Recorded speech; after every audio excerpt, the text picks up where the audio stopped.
Hello everyone, welcome to WS Cube Tech. Myself Deep और हम लोग पढ़ रहे हैं सी प्रोग्रामिंग।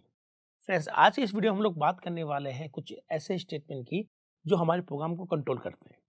इसी वजह से इनको हम लोग कहते हैं कंट्रोल स्टेटमेंट। तो ये कंट्रोल स्टेटमेंट क्या चीज़ कंट्रोल करते हैं, इसको पहले समझते हैं, बाद में समझते हैं कंट्रोल स्टेटमेंट क्या क्या होते हैं और किस तरह से उनको कोड में अप्लाई किया जाता है। तो चलिए शुरुआत करते हैं हमारे इस वीडियो की कंट्रोल स्टेटमेंट की।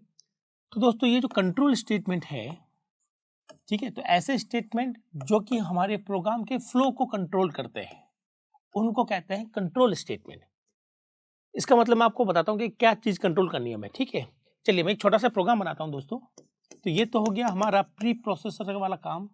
यहाँ तो प्री प्रोसेसर वर्क करता है, कंपाइलर वर्क नहीं करता। ठीक है, और ये हो गया हमारा मेन, ये हमारे कंपाइलर का कोड है। कंपाइलर इस मेन को एग्जीक्यूट करेगा। ठीक है, और लास्ट में हम लोग क्या लिख देंगे, रिटर्न 0।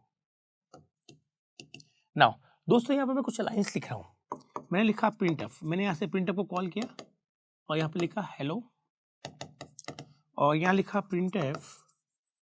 ठीक है, यहाँ लिख दिया मैंने हाय, और यहाँ इसको मैं सेमीकोलन है ये, और यहाँ एक और प्रिंटफ मैं ले लेता हूँ काम में, प्रिंटफ, और यहाँ लिख दिया यस। ठीक ठीक है, चलिए। तो यहाँ पर प्रोग्राम की शुरुआत कैसे होती है? सी का सारे प्रोग्राम की शुरुआत हमेशा होती है मेन से। तो दोस्तों, शुरुआत होगी मेन से। ठीक है, फिर ये प्रोग्राम को एग्जीक्यूट करेगा। कैसे करेगा? सबसे पहले नीचे आएगा, यहाँ से प्रिंटफ को कॉल किया जाएगा और प्रिंटफ से रिक्वेस्ट की जाएगी कि प्रिंटफ ये हेलो वर्ड प्रिंट करते हैं। तो यहाँ से हेलो प्रिंट हो जाएगा, है ना। फिर ये प्रोग्राम और आगे बढ़ेगा। फिर हमने प्रिंटर को और कॉल किया और उसको बोला कि भाई हाई वर्ड भी प्रिंट कर दे, तो वो हाई प्रिंट कर देगा। फिर हम लोग नीचे की तरफ और आए, इस लाइन को हमने एक बार चलाया और यहाँ से क्या प्रिंट हो गया, यस हो गया। तो यहाँ आप लोग देख रहे होंगे कि प्रोग्राम जो है वो टॉप टू बॉटम चलता है। कैसे चलता है? Top to bottom. और जैसे कोई भी फंक्शन, मैं हेलो लूँ, हाय लो, कोई भी एक फंक्शन ले लेते हैं, तो हमेशा फंक्शन स्टार्टिंग से होगा एंड तक जाएगा। तो जो प्रोग्राम का फ्लो होता है वो होता है टॉप टू बॉटम की तरफ, है ना। प्रोग्राम इस तरह से चलता है और हर लाइन को हम लोग एक बार एग्जीक्यूट करते हैं। हर लाइन को हम लोग एक बार एग्जीक्यूट करते हैं और प्रोग्राम पहली लाइन, दूसरी लाइन, तीसरी लाइन, इस तरह से चलता रहता है। जैसे कि ये लाइन पहले चलेगी एक बार, देन ये। ठीक है, तो ये हमारे प्रोग्राम का फ्लो है। नाउ अब कुछ ऐसी प्रॉब्लम है जहाँ इस फ्लो को हमें बदलना होता है या चेंज करना पड़ सकता है। जैसे कि मान के चलता हूँ कि मैं आपको एक प्रोग्राम बना रहा हूँ जिसमें मैंने यहाँ पे लिखा, सपोज करो मैंने लिखा पास। ठीक है, और यहाँ मैंने क्या लिख दिया, फेल।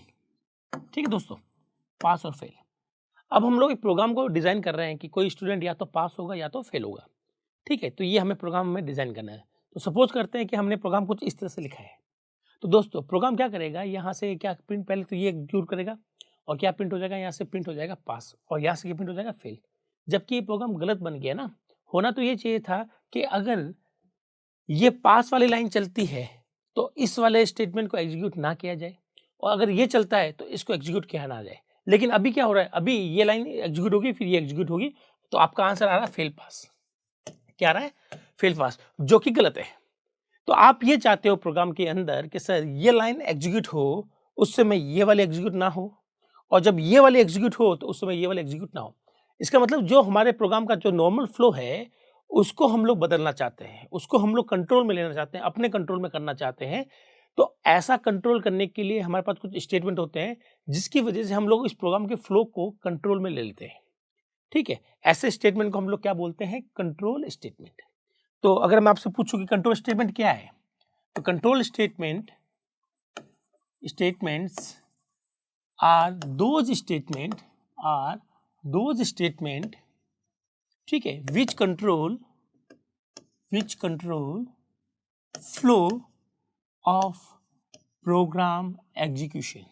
ये जो प्रोग्राम का एग्जीक्यूशन का जो फ्लो है उसको अगर कंट्रोल कोई कर सके तो ऐसे स्टेटमेंट को हम लोग क्या कहेंगे, कंट्रोल स्टेटमेंट। तो दोस्तों, हमारे पास सी के अंदर 3 तरह के कंट्रोल स्टेटमेंट होते हैं और ये तीनों ही प्रोग्राम को अलग अलग वे से कंट्रोल करते हैं। तो देखते हैं कौन कौन से हैं कंट्रोल स्टेटमेंट। मैं शॉर्ट में लिखता हूँ कंट्रोल स्टेटमेंट, ठीक है, CS।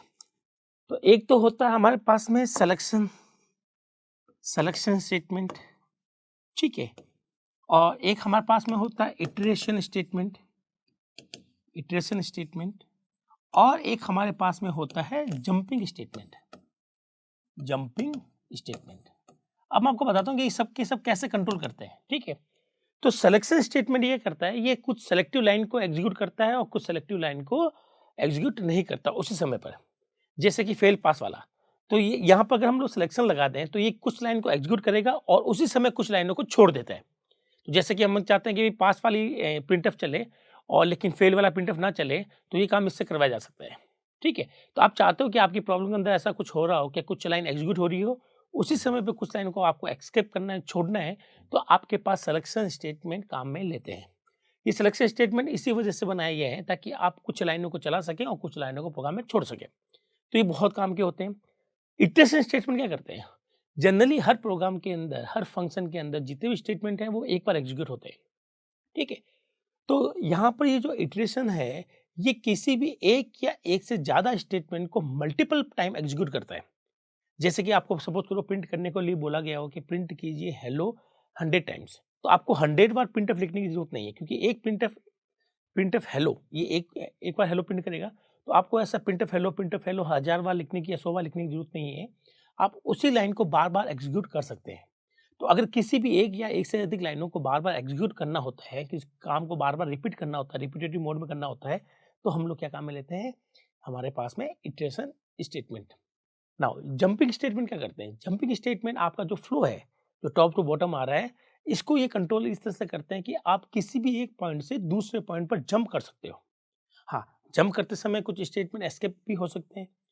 ठीक है, तो वो कोई बात नहीं, लेकिन यहाँ पर जो जंप होता है कि आप एक स्टेटमेंट से दूसरे स्टेटमेंट पर चले जाते हो या एक जगह से दूसरी जगह पर मूव हो जाते हो, तो आप इनको मूविंग स्टेटमेंट भी कह सकते हैं। ये आपको एक जगह से दूसरी जगह पर मूव करवाते हैं।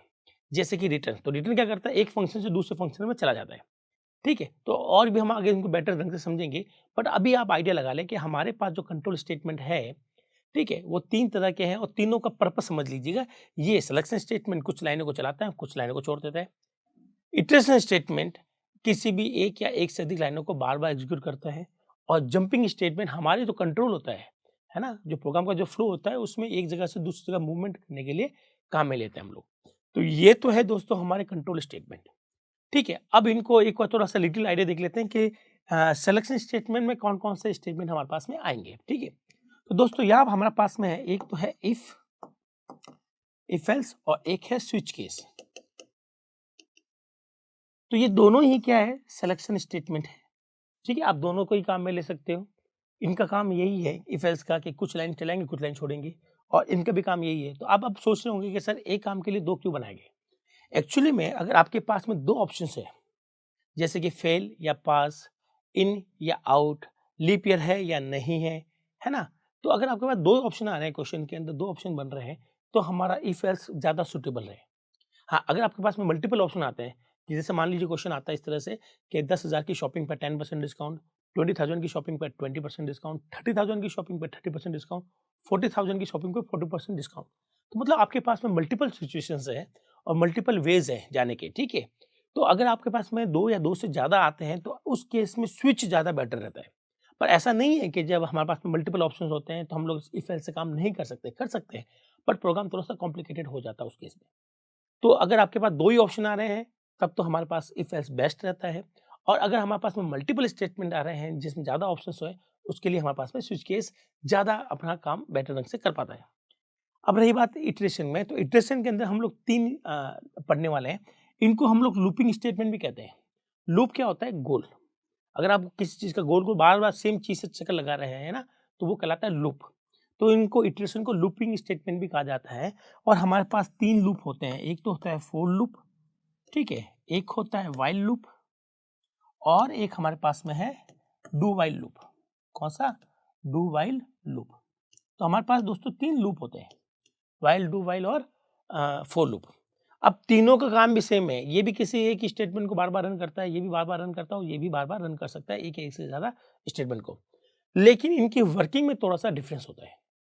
जब आप इन पर वर्क करेंगे तो इनकी वर्किंग पे थोड़ा सा डिफरेंस होता है कि किस सिचुएशन में फोर ज़्यादा बेटर रहता है, किस सिचुएशन में हमारे पास में वाइल ज़्यादा सुटेबल रहता है, और किस सिचुएशन में हमारे पास में डू वाइल ज़्यादा सुटेबल रहता है। तो इनकी जो डिपेंडेंसी है कि ये फोर लेना है प्रोग्राम के अंदर, ये वाइल लेना है या डू वाइल लेना है, तो आप ये प्रोग्राम के ऊपर छोड़ दें। प्रोग्राम के अकॉर्डिंग हम लोग डिसाइड करेंगे तो ज़्यादा अच्छा रहेगा। वैसे इन तीनों में कोई फर्क नहीं, तीनों ही रिपीटेटिव मोड पर काम करते हैं।